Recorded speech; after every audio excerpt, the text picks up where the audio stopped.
को लाइक और सब्सक्राइब करें और बेल आइकन दबाना ना भूलें। जो केंद्र की एसओपी है वो 100% हम हरियाणा में लागू करते हैं, पहले भी करते आए हैं और अब भी जो केंद्र ने छूट दी है वो हरियाणा में लागू होगी।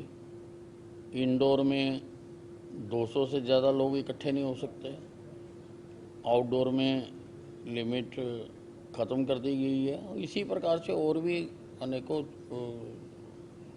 बातों में छूट दी गई है, उसको हूबहू हम लागू कर रहे हैं। ये बताएं कि ये जो क्या ये हर तरह के प्रोग्राम्स पे लागू होंगी, शादी ब्याह या रिलीजियस या फिर जो राजनीतिक कार्यक्रम हैं, सभी कार्यक्रम में भी रहे हैं? नहीं, सभी प्रकार के कल्चरल, सोशल, प्राइवेट, राजनीतिक, धार्मिक, सभी के ऊपर ये लागू है। और सिनेमास को लेके क्या हरियाणा में गाइडेंस है? सिनेमाज पर भी यही लागू है, 50% की कंडीशन लगा के लागू है।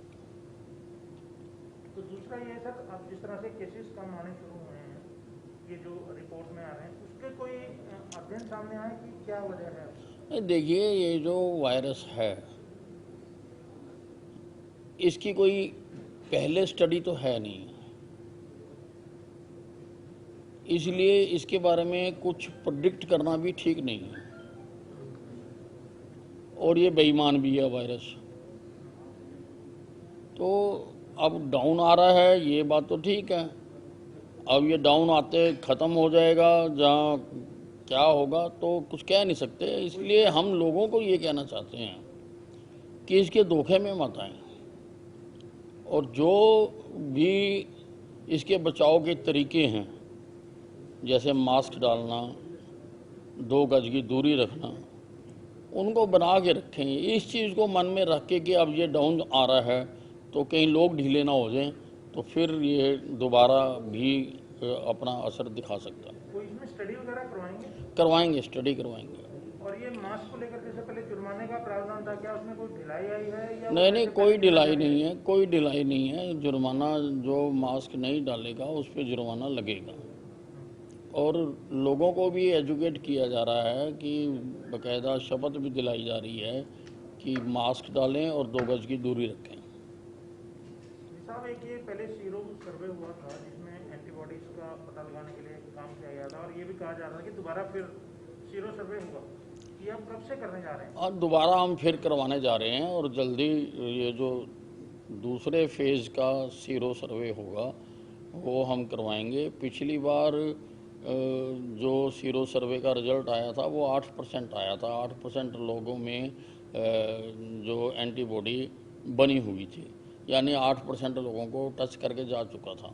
अब इसका भी इसी प्रकार से रिज़ल्ट आएगा, और इसके लिए बाकायदा एक ऐप बनाई गई है कि हर लेवल पर इसको मॉनिटर किया जाएगा। जो आदमी करने गया है उसकी बाकायदा जियो लोकेशन भी आएगी, यहाँ पर जो मॉनिटर पर देख भी सकते हैं, वो वहाँ पर सारा भरेगा।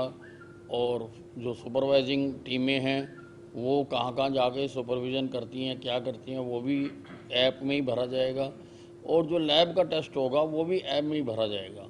और जो उसकी रिपोर्ट होगी उसका एसएमएस भी, जिसका सैंपल लिया गया है उसके मोबाइल फ़ोन पर उसका एसएमएस जाएगा। तो सारा ये ऐप हमने बनवाई है इस सीरो सर्वे के लिए, और उसके ऊपर ही सारा ये दर्ज किया जाएगा।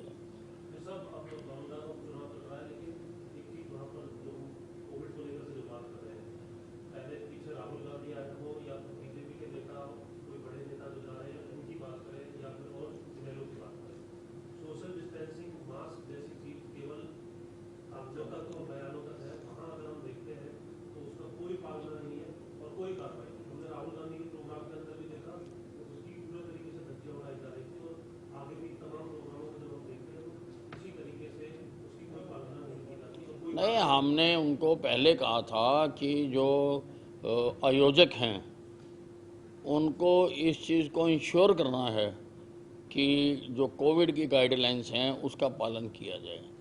और वो भी एक राष्ट्रीय पार्टी हैं और उनको इसको इम्प्लीमेंट करना चाहिए था। अगर उन्होंने धज्जियाँ उड़ाई हैं तो गलत किया। नहीं, कोई भी हो।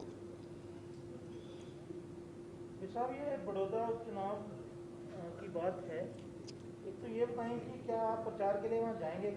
और बिल्कुल जाएंगे, बिल्कुल जाएंगे। आज ओम प्रकाश चौटाला जी ने कहा है कि भाजपा जो है क्रम में सबसे नीचे रहने वाली है। ये तो हर चुनाव लड़ने वाला बाकियों के बारे में ऐसे ही कहता है, और जबकि भारतीय जनता पार्टी बड़ौदा चुनाव डंके की चोट पर जीत के आएगी। जेजेपी के जो पिछले दिनों में चुनाव लड़ा था भूपेंद्र बने, वो जाकर के मुख्यमंत्री से भी मिले हैं, हरियाणा वालों की मुलाकात हो रही है। ऐसा हो सकता है जो चर्चा चल रही है कि जेजेपी का उम्मीदवार हो? नहीं, मुझको नहीं मालूम। उम्मीदवार कब तक आ जाएगा? अब ये जो हमारी केंद्रीय चुनाव समिति है उन्होंने अनाउंस करना है, और उनके पास यहाँ की जो रिपोर्ट थी वो हमारी जो चुनाव समिति थी प्रदेश की, उसमें प्रदेश अध्यक्ष और मुख्यमंत्री जी को अधिकृत किया गया था कि वो जाके यहाँ की जो भी रिपोर्ट है वो केंद्रीय चुनाव समिति के समक्ष प्रस्तुत करें, और वो मेरा ख्याल है कि वो उन्होंने कर दी होगी, और उसके बाद केंद्रीय चुनाव समिति ही इसके बारे में अनाउंस करेगी।